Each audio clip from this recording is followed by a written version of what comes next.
anak-anak hebat, berjumpa lagi dalam pembacaan kitab Amsal. Puji Tuhan ya, pembacaan kitab Amsal sudah sampai pada Amsal pasal 18.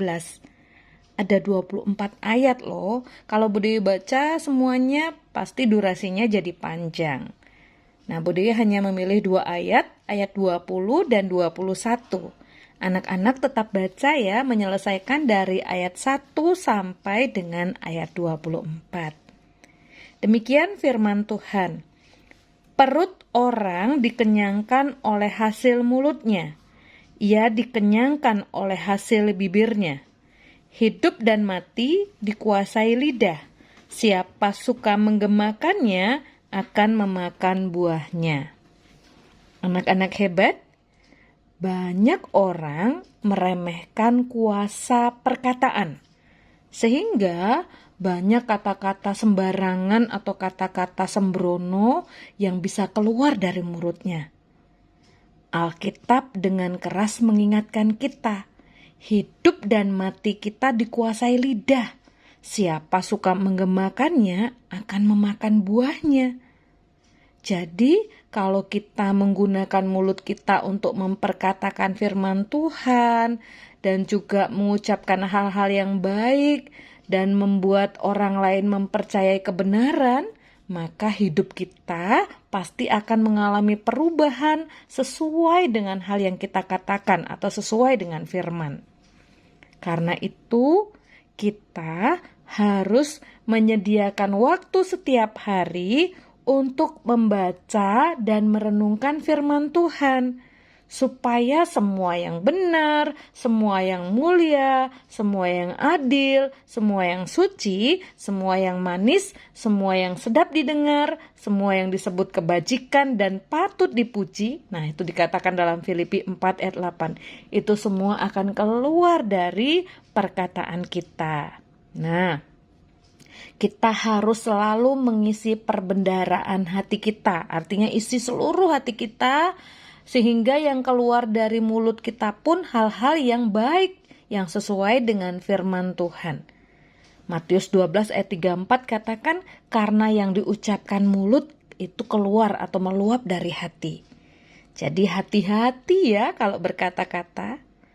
Kita harus memahami bahwa perkataan yang kita sampaikan itu adalah perkataan benar yang mengarahkan kepada jalan yang benar. Anak-anak, setiap saat kita pasti mengeluarkan yang namanya perkataan. Yang kita perlu sama-sama belajar sekarang adalah apakah setiap perkataan yang kita keluarkan setiap hari itu perkataan yang baik, yang membangun, yang menyemangati orang lain, atau perkataan kita justru melemahkan orang lain. Nah, kalau kalian punya teman-teman atau di dalam keluarga, yuk belajar yuk. Gunakan kata-kata yang baik. Kalau sedang main game atau sedang bercanda, jangan sampai ya kata-kata kita melukai orang lain. Karena itu, bijaklah dalam berkata-kata, karena setiap perkataan kita ada kuasanya. Amin.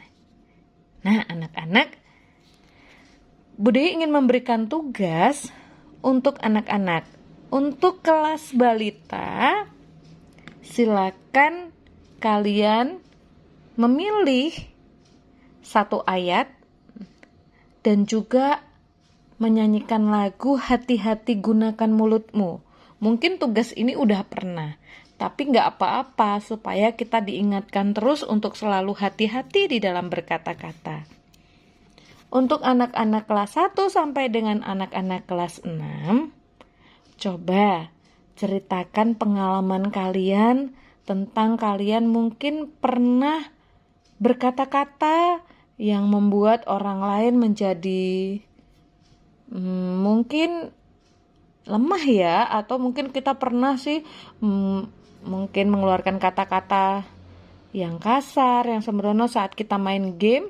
Tapi terus sekarang kita sudah sadar bahwa itu tidak benar. Nggak apa-apa kok menceritakan pengalaman yang bisa menolong kita untuk kita semakin hari semakin baik kan? Nah, anak-anak silahkan. Kira-kira diingat-ingat, pernah nggak ya aku menyampaikan kata-kata yang tidak baik, yang aku menyesal gitu ya. Terus yang kedua, khusus anak kelas 1 sampai dengan kelas 6, nanti menghafal dari Filipi 4 ayat 8. Nah, 2 tugas ini ya untuk kelas 1 sampai kelas 6, juga untuk anak balita. Oke anak-anak hebat, selamat melakukan firman Tuhan. Tuhan Yesus memberkati, bye.